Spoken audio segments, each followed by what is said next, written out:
One of the things that the Lord has impressed upon me, I believe, is in many of the people who may run in some of the circles in which we run, we seem to be very concerned, preoccupied, rightly so, with truth. Concerned, preoccupied, rightly so, with truth.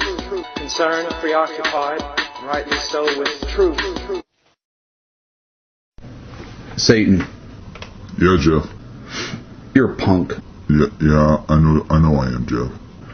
Hey, we're getting questions about the background on the Latasha story. Oh, the Latasha story. I love that story. It's such a wonderful tool for us. Yeah, I know, because it's a complete lie. But people are wondering about the details, and I thought, who better than to have you explain the Latasha story? So why don't you fill everybody in on what this story's all about?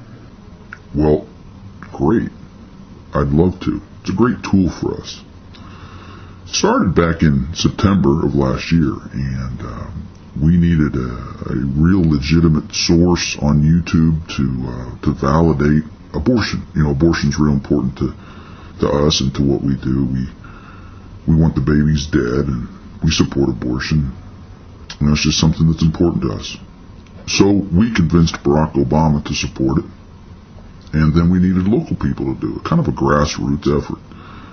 So we found us a pastor in the Chicago area. Well, he called himself a pastor, although we really don't know if he has a church or has a congregation, but he has a following on YouTube and is known as a pastor, and goes by the name of Pastor David.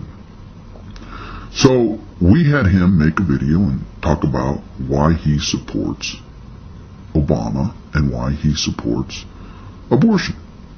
Here's what he had to say.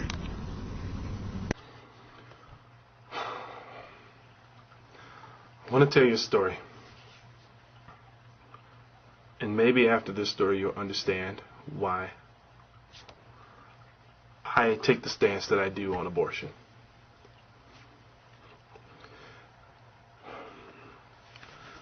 I knew a young lady that was a member of my church by the name of Latasha. She went to school here in the city at university, and she was a journalism student, and her whole hope was to be an anchor woman, work on the network and do the news and community reports and things. She always talked about that. Summer 2005, Latasha was on her way home, and she was abducted by 3 men, and they kept her for a couple hours, brutalizing her, raping her, taking turns with her.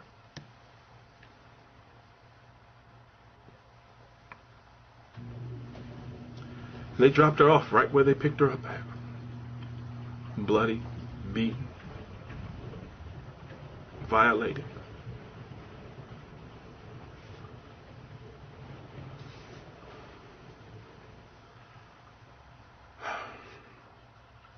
It took a long time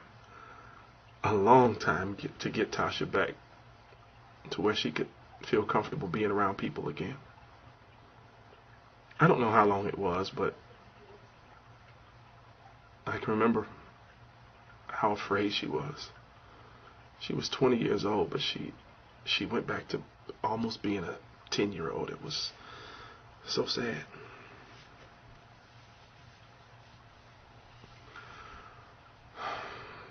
The first time back to church, she was staring off into space.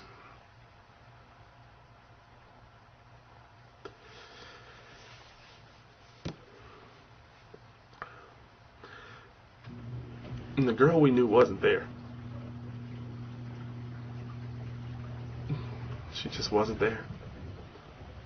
She wasn't the same Tasha. Her spark was gone. Her light was out.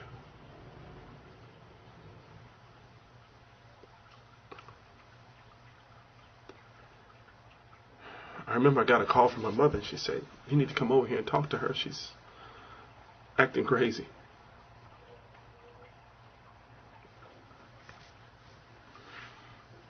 So I went over there. And I went in the room and I said, Tasha, you all right? And she said, no, Pastor, I'm not. She said, I'm pregnant. And I asked her, I said, Tasha, do you know who the father is?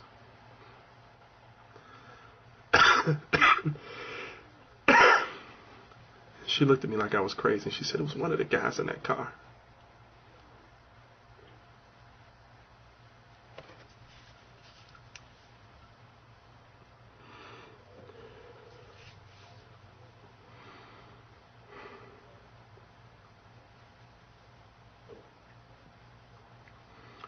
So being a good pastor, a good Christian pastor, I talked to Latasha and talked to her and talked to her. Her mother told me that she wanted to get rid of the baby. She didn't want to carry that baby to term, and she didn't want to have anything to do with that child.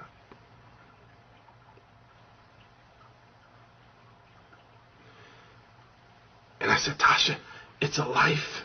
I said, Tasha, that child has a purpose. God wouldn't have not allow that child to come. If it wasn't a reason, this child could.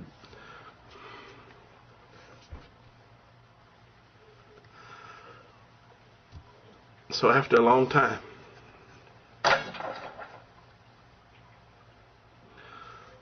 between myself and her mother, we talked her into having a baby. It was a beautiful baby.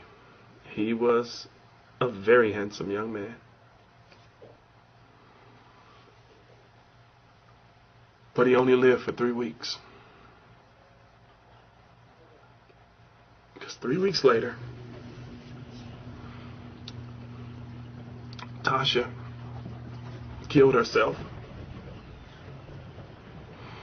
And she killed the baby.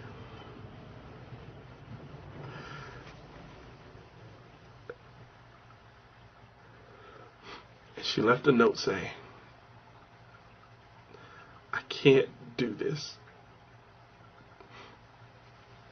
Because every time I see him, I see him.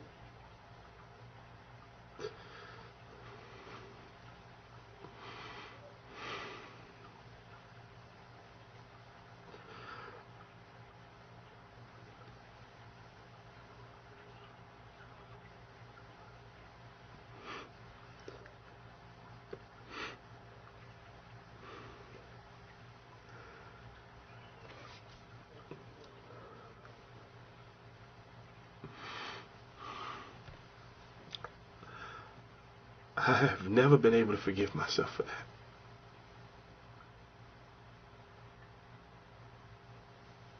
Maybe she'd be here today. Maybe not. I don't know. And I'll never know.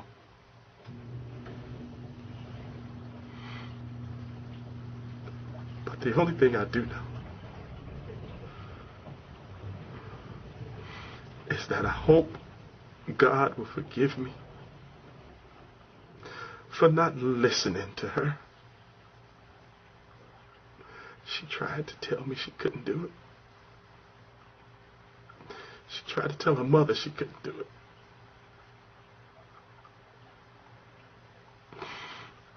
But we didn't listen.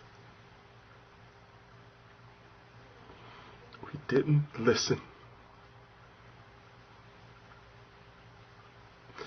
There's more to life than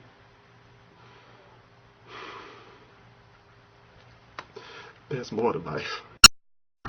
Didn't he do a great job? I mean those, it looked like tears, but there weren't really tears there. And I mean, the emotion that he put into that, we're just so proud of him. We're just so proud of him.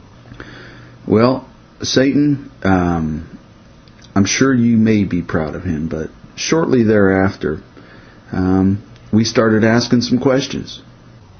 Yeah, I know. We started asking to have him verify the story.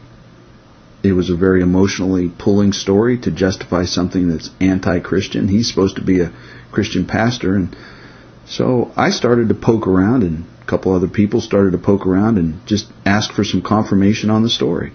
Yeah, we didn't anticipate that one, Jeff. Well, obviously you didn't, because to date you haven't been able to come up with any information to prove it. But we started really putting the heat on, and we started asking about the criminal investigation. And this is where your guy blew it, Satan. Here's what he had to say about the investigation. Yes, it was reported to the police. Yes, there was an investigation. No, they could not find the guys who did it. I don't know why, but it happens every day around here. The ongoing investigation is still ongoing. They're still looking for the car that she described. They're still looking for the guys that she described. They're still looking for all that. But, maybe you don't believe me. I don't care.